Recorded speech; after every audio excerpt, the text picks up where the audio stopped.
morning and welcome once again to our thought for the day. I'd just like to read you a portion of a verse from Mark chapter 10 and it's verse 49. And it says this, "And Jesus stood still and commanded him to be called." And Jesus stood still and commanded him to be called. The little heading I've given to my thought today is simply this: royalty stops. Isn't that incredible? Royalty stops. I have a great thought that I trust will encourage you through this day and indeed many days that lay ahead. I want to remind you of that little those words again. In verse 49 it says, "And Jesus stood still and commanded him to be called." What tremendous words these are as you consider them and think about them. The simple question that I want you to think about today is, why did Jesus stand still? What was it that made Jesus stand still? You see, Jesus was on a special mission that only he could complete.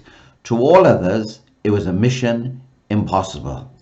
Only Jesus could complete the mission. We know what the mission was. He was on his way to the cross of Calvary. He was on his way to Jerusalem, where he would be crucified in our place. And he knew that this was going to take place. This is why he came into the world, and there was nothing and no one that was going to stop him. But while he set his face as a flint to go all the way to Calvary, while he was here to complete the mission that brought him to this earth, he stops. Why did he stop? Why did he stop? Because he heard the cry. He heard the cry of someone in need. He heard the cry of someone in need above all the noise and the hustle and the bustle of life. All the noise that was taking place, all the people that was following him and all the rest of it, he heard the cry of someone that was in need. It was a blind beggar. And I want to tell you this morning that he not only hears the cry, but he hears even the whisper of those that find themselves in need and haven't even got the strength to call. They just whisper, "Lord, will you help?" He hears that whisper, and he hears it above everything else that is taking place round about us. And Jesus, the King of all kings, Jesus, the Lord of all lords, the creator of the universe, stops. I find that amazing. Stops.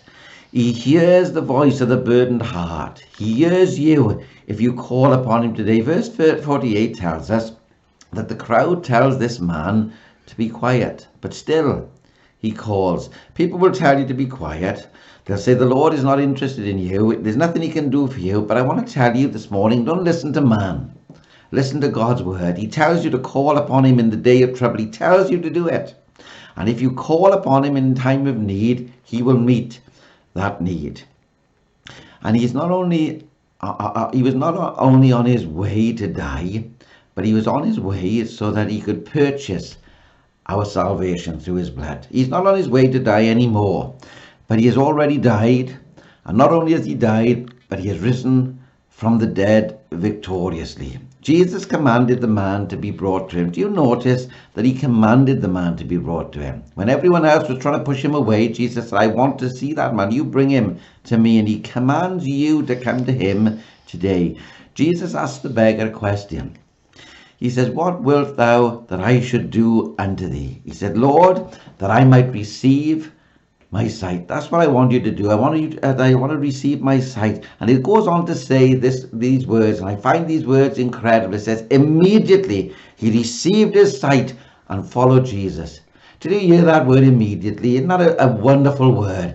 Immediately he received his sight and followed Jesus. Today, Christ can open your spiritual eyes to the beauty of the Master. Whatever you need, he is the Jesus of the impossible. Remember, God's word tells us nothing is impossible with God. So call upon him today and receive a miracle today. Whatever your problem, whatever your need, whatever your situation, keep calling on the Master. Don't let anyone put you off. Call upon him. He will come and he will meet your need right where you are, and he will do it today. Expect a miracle today, and he will provide a miracle for you. God bless you. I look forward to speaking with you again tomorrow morning.